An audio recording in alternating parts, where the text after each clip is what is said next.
So let me start with some context. In 2024, over 92 countries were engaged in military operations. That's nearly half of the world.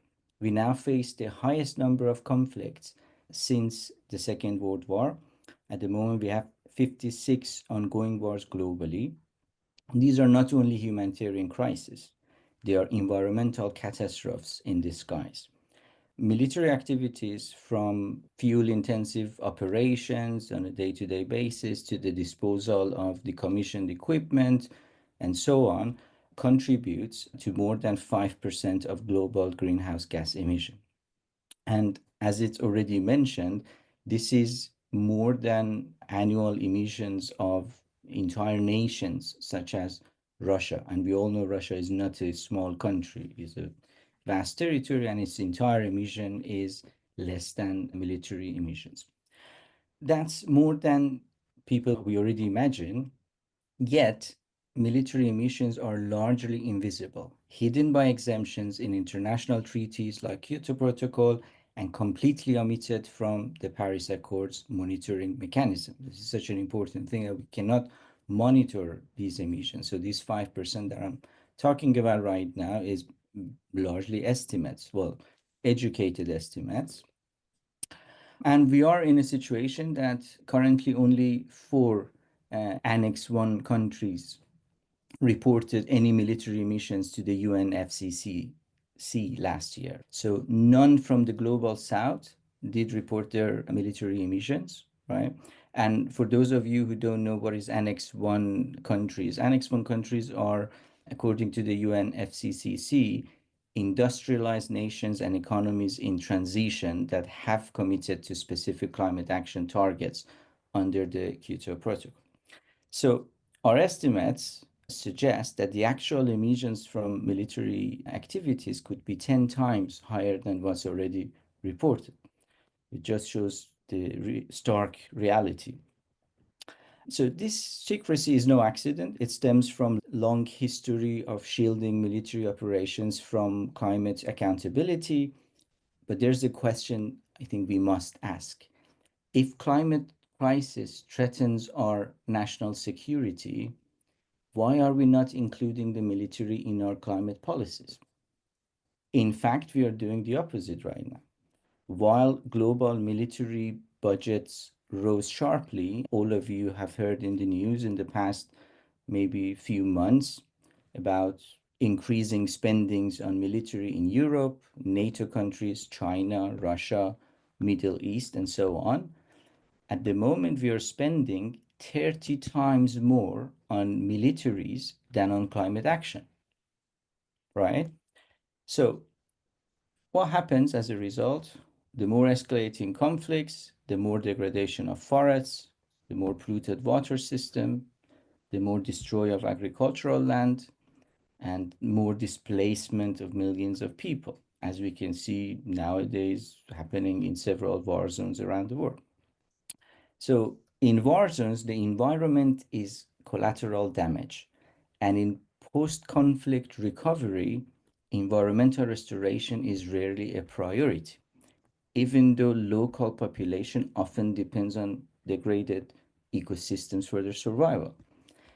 So, as I think all of you agree with me, this cycle is vicious.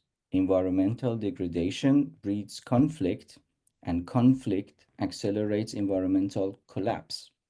Without peace, the planet cannot heal, right? Yet, governments continue to frame climate action as an individual responsibility. Turn off your lights, recycle, drive less, fly less, these kind of actions, while ignoring the elephant in the room, the institutionalized destruction that is war.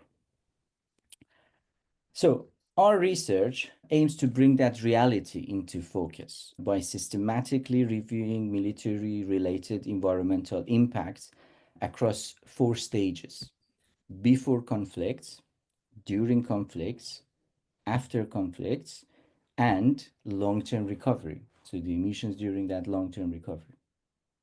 We show how war is a climate issue, not just a security or human rights issue.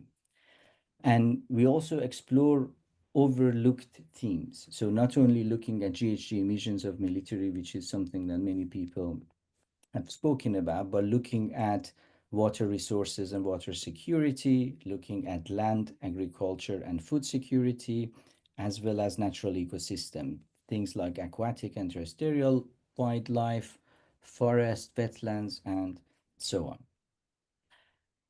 So we find that military emissions rival those from global aviation and shipping combined, yet remain entirely outside global emission reduction frameworks, which it just tells you the problem. Climate action plans still fail to account for military emissions. If we are to meet this 1.5-degree target from the Paris Agreement, which by the way we are already dangerously close to breaching, we must integrate military emissions into our climate strategies. Because without peace, there is no climate justice. Without transparency, there is no real accountability. And without international cooperation, we believe that there is no sustainable future. But let us be clear, our report and our study is not an argument against national security. We are not arguing about demilitarization. That's not our study. But we are calling to redefine this, to rethink our military measure, to rethink our conflict and how we are going to conduct them in the future to minimize and make sure that we mitigate the climate impact of this. So our research urges policymakers, scholars, and international bodies to include military activities in climate negotiations, not as a footnote, but as a central pillar of any serious plan to combat climate change. And if I have to, our report is around 150 pages, so far too long. It involved 263 published studies and around 35 international reports on military emissions and environmental impact of conflicts. But if I have to summarize our study in one sentence, yes, I think we can tell you that we are drowning in data, yet starved for insight. Insights, so making sense, standardizing the data, making sure that everyone is reporting same things. This is something that we struggle to find in the literature. And I think I already gone above my 5 minutes.